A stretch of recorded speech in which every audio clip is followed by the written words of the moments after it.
I tried to follow a couple of yoga classes online. I think I was watching an advanced class, and I'm sort of competitive. So the person who was the instructor, I feel like, took his left heel and put it behind his right ear. And I tried to do the same, but I'm not quite that flexible. Flexibility is something that we have to really work on as we age. Yeah, no kidding.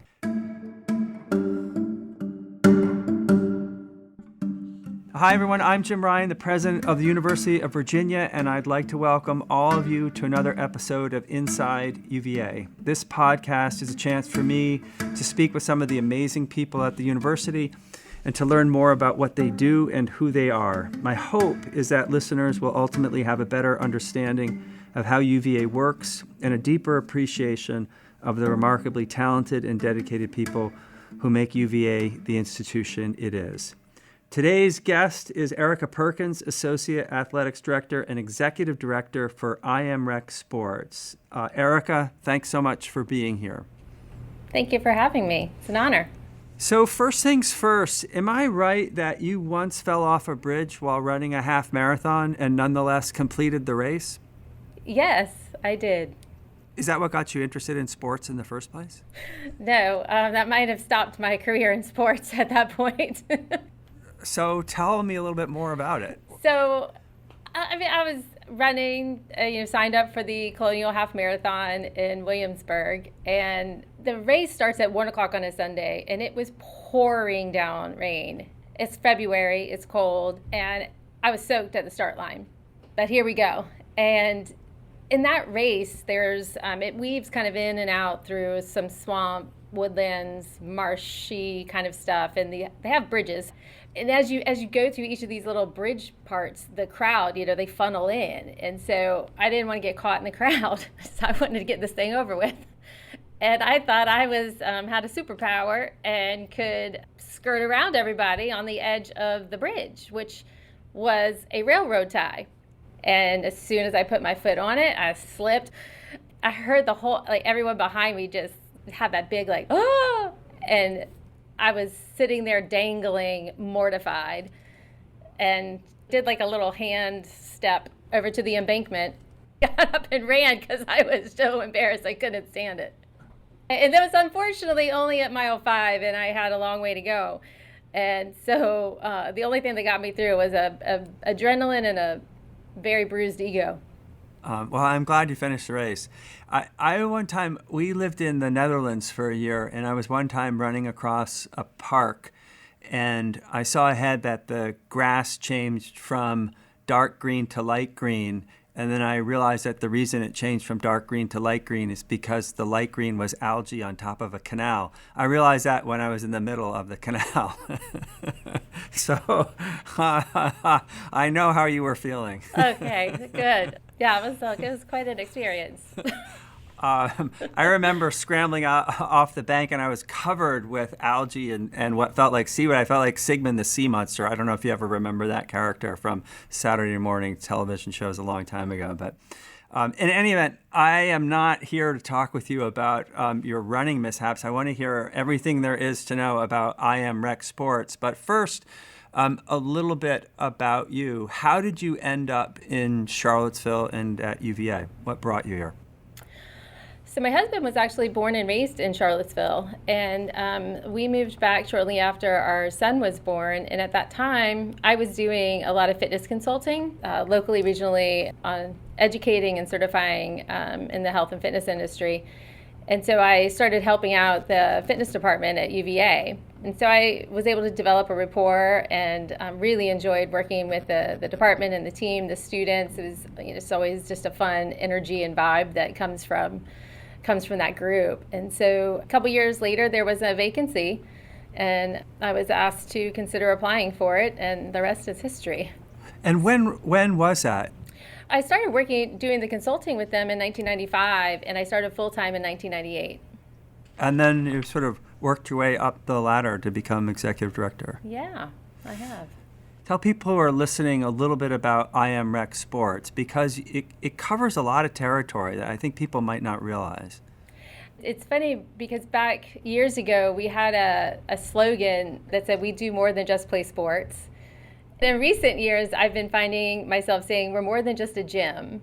But ultimately, it's about connecting people and concepts and actions that hopefully inspire a lifelong commitment to total well-being and offering positive experiences through all of our services, venues, and programs. So can you talk a little bit more about the nuts and the bolts? So you're more than just a gym, but you do oversee the gyms, and you offer a huge array of classes.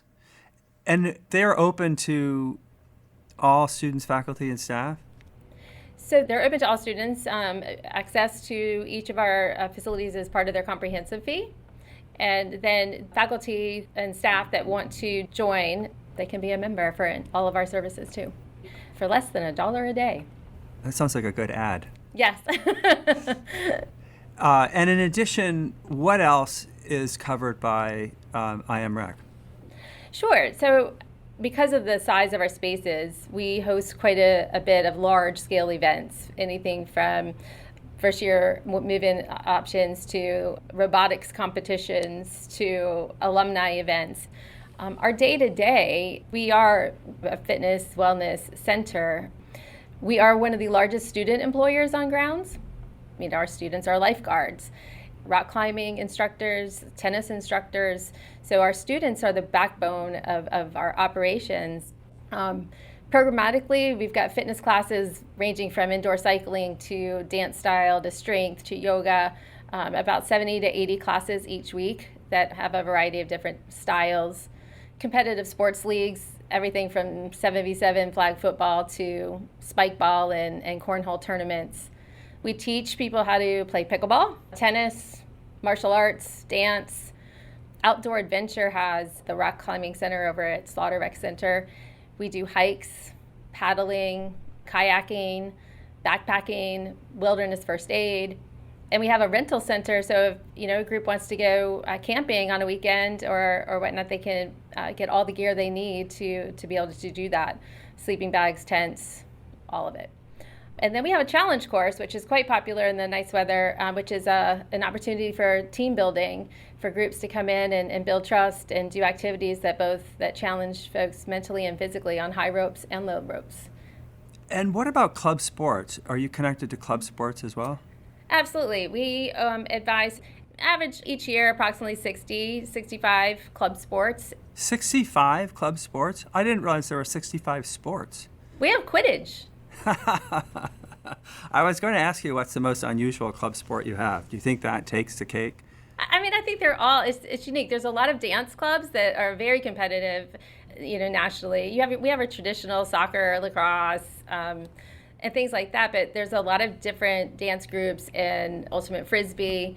The nice thing is I think it's that the students really sort of drive it, and they get priority reservation in our facilities to be able to practice together. So, the pandemic has obviously changed life and work for everyone, and I know it caused a great deal of disruption in your world. And I wonder if you can talk a little bit about how you and your colleagues coped and what challenges you faced and what changes you made. Yeah, it's I talk all the time with the team that we really are in the business of people. And there's a great deal of satisfaction of interacting and dealing with people. So when the pandemic hit and you had to stay distant, and there was a lot of activities that we just couldn't offer based on guidelines as they were over time. We were closed for about 4 months, and when we finally reopened, there was definitely a lifted energy. People were really happy to get the doors open and be back. And even though it wasn't full-scale services by any stretch of the imagination, just the ability to see people without the barrier of a screen, I felt a little more normal than doing everything via screen. We moved equipment a lot. The guidelines between 10 feet, 6 feet, and so on and so forth. Our basketball courts early on in the pandemic became where we put all of our exercise equipment. Right, I remember seeing that. It was impressive. Yeah, it was a lot of work, and as things progressed, the equipment's been back. There's certain things that we still can't offer. We have definitely also tried as a team to make sure if we cannot do it safely and in compliance, we've had to pull it back. But everything that we can offer in a safe way, we have certainly tried to put it out there and be as creative as we can to continue to keep people connected and well, right? It's mental health. Yeah, I think the mental health piece of it is huge. Exactly, and exercise and movement and social engagement is a huge component to helping with mental health. So we continue to do as much as we can to provide a forum for people to be able to tap into activity that can help. And have you had to move, or did you move many classes outside? Have you taken advantage of the outdoors? We did. We installed new outdoor exercise equipment outside right behind MEM Gym, and it's getting some use. We also did a lot of stuff out at the park. We have various fitnessy pieces of equipment that we would roll out and use on the turf fields. We did outside walking classes. We did a lot of guided hikes. We brought in laser tag.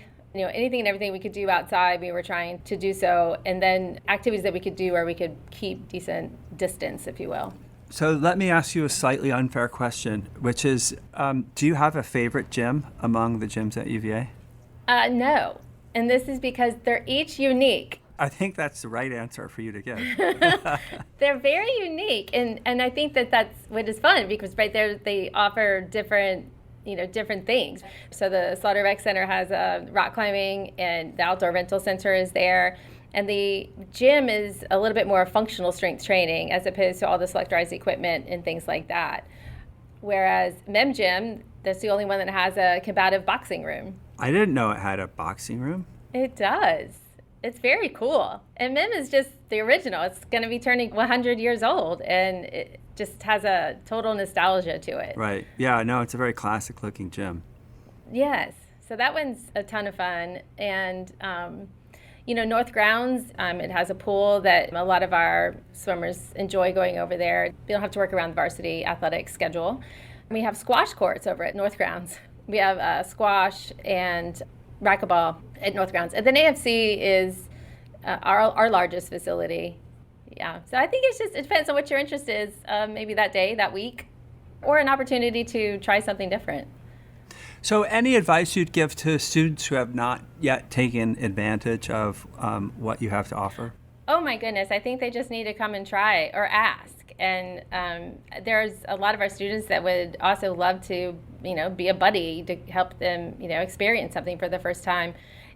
Or reach out and ask for a customized option. We certainly do a lot of customized classes for different groups, be it a CIO or a club sport or any organization or group of students on a hall in a dorm. They can reach out and we can customize sort of an experience for them to try out a lot of different options. That's great advice.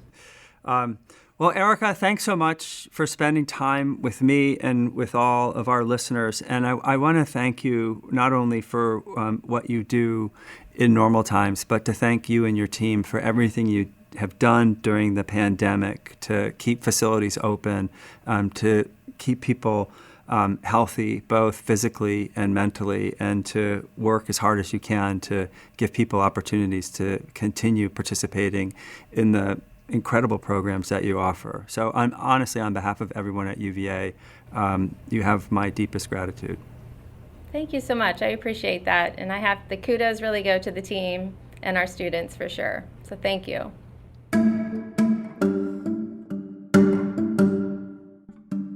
Inside UVA is a production of WTJU 91.1 FM and the Office of the President at the University of Virginia. Inside UVA is produced by Mary Garner McGee, Brooke Whitehurst, Matt Weber, and Nathan Moore. We also want to thank Erica Perkins, Monica Shack, Athena Haney, and McGregor McCants. Our music is Turning to You from Blue Dot Sessions. Listen and subscribe to Inside UVA in Apple Podcasts, Spotify, or wherever you get your podcasts. We'll be back soon with another conversation about the life of the university.